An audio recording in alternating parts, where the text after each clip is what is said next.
ही dogs को feed करती हूँ बिकॉज़ मुझे ऐसे लगता है कि ये जो एनिमल्स हैं वो स्पीचलेस होते हैं, कुछ नहीं बोल सकते, और इनके पास ना तो दिमाग होता है मैनिपुलेट करने का, ना ही इनको पास कोई प्रॉपर्टी है, ना सोर्स ऑफ इनकम है।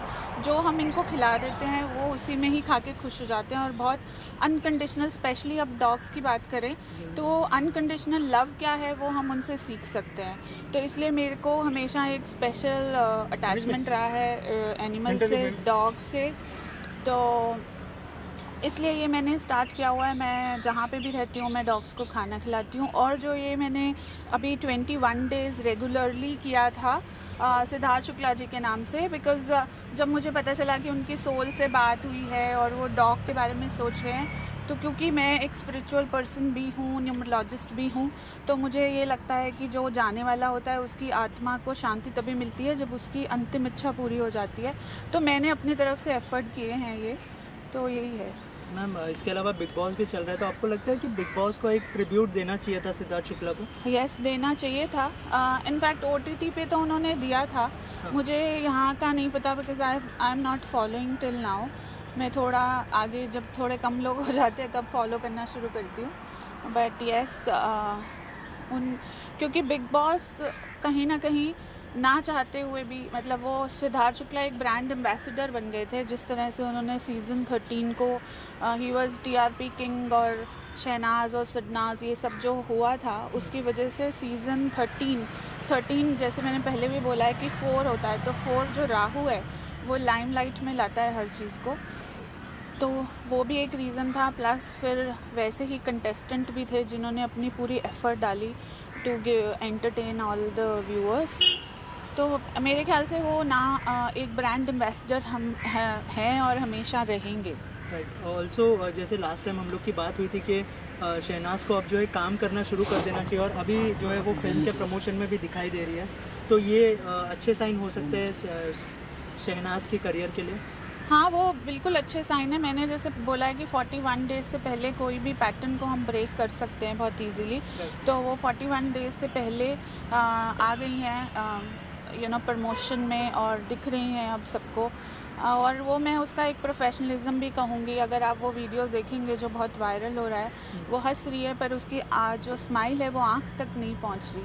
तो that means she has hidden all her जो भी दुख है उसको अंदर से, जो उसके लिए इतना बड़ा लॉस हुआ है लाइफ में, उसको छुपा के फिर भी वो एक स्माइलिंग फेस पुट अप करके गई है मीडिया के सामने प्रमोशन करने, ऑडियंस के सामने, लोगों के सामने, अपने फैंस को कहीं ना कहीं वो चाहती थी कि उसके फैंस भी they were also looking forward for this. Also हमने देखा था कि बिग बॉस के घर में सिद्धार्थ और असीम की बहुत ज़्यादा फाइट होती थी, लेकिन जब सिद्धार्थ की डेथ हुई, जब वो चले गए हमारे बीच से, तब असीम पहले जो है वहाँ पर ऐसे इंसान थे जो पहुँचे थे हॉस्पिटल में। तो हाँ, हॉस्पिटल में पहुँचे थे, बार बाहर खड़े रहे थे।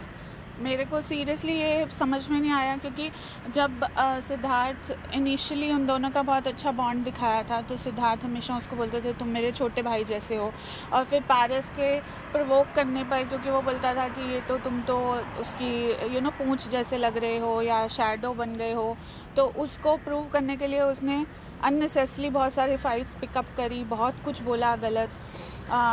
जब एक बंदा इनिशिएट करता है तो दूसरा भी कुछ ना कुछ बोलता है, तो दोनों की तरफ से बहुत सारी ऐसी अनप्लेजेंट बातें हुई। उसके बाद मैंने कभी कहीं पे भी, हमने सोशल मीडिया पे उनकी कोई इकट्ठी पिक्चर नहीं देखी, हमने कोई कुछ भी ऐसा नहीं देखा जो दिखाए कि ये दोनों में आपस में बॉन्डिंग हो गई है। इनफैक्ट जो पोस्ट पार्टी भी हुई थी बिग बॉस की, आई थिंक सिद्धार्थ ने दी थी, उसमें भी ही वॉज़ नॉट इन्वाइटेड। तो फिर अचानक से वो आ गए, मुझे काफ़ी सरप्राइजिंग लगा। मतलब बहुत सारे लोगों को ये क्वेश्चन था कि अभी कैसे इसको अचानक से इतना हो गया। मैं मानती हूँ जब कब कोई भी दुख में रहता है तो हम सब उसको सपोर्ट करने पहुँच जाते हैं, तो सपोर्ट करना होता है। तो जैसे और भी सेलिब्रिटीज़ गए थे, राहुल वैद्य भी वहाँ पहुँचे थे, राखी सावंत भी थी, निक्की तंबोली भी गई थी, तो सब अंदर थे, सब अंदर अब उनकी मदर से मिले और आ गए। ये आसिम का मुझे एक कंसेप्ट समझ में नहीं आया। He was standing outside the house, he was standing outside the Cooper hospital, so what he was trying to do, I didn't get it. Right. Also आपको लगता है कि जैसे आपने कहा कि ये एक जो है स्टंट भी हो सकता है, खुद को प्रमोट करने के लिए या फिर दिखाने के लिए कि मैं सिद्धार्थ का बहुत अच्छा दोस्त हूँ? हो सकता है, मुझे नहीं पता उनके दिमाग में क्या था। जो ऑडियंस है, एज अ व्यूअर मुझे ये लग रहा था कि आज तक आपकी आपस में कभी बात नहीं हुई। इतने 2 साल हो गए बिग बॉस को, और अगर आप देखेंगे तो सिद्धार्थ को हमेशा बिग बॉस में वापस बुलाया गया। उन्होंने वीकेंड का वार भी होस्ट किया था। He was never invited, he was not in that much limelight. तो हो सकता है उनके दिमाग में ऐसा कुछ हो, बट व्यूअर्स को तो यही लगता है कि अचानक से इतना प्यार कैसे। ठीक है, मैं मानती हूँ, मैंने जैसे पहले भी बोला कि किसी के घर में भी दुख तकलीफ़ होता है तो हम चाहे उसको लाइक करें या नहीं करें, हम पहुँच जाते हैं सांत्वना देने के लिए परिवार को, बाहर मीडिया को नहीं। लास्टली आपसे जानना चाहूँगा, असीम को बहुत लोगों ने देखा है, लेकिन न्यूमरोलॉजी वाइज वो कैसे इंसान है, अगर थोड़ा सा आप उनको बता पाएँ?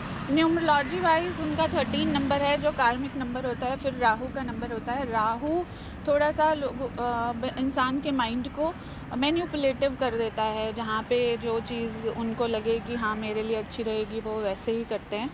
तो यही है। Thank you ma'am, thank you so much.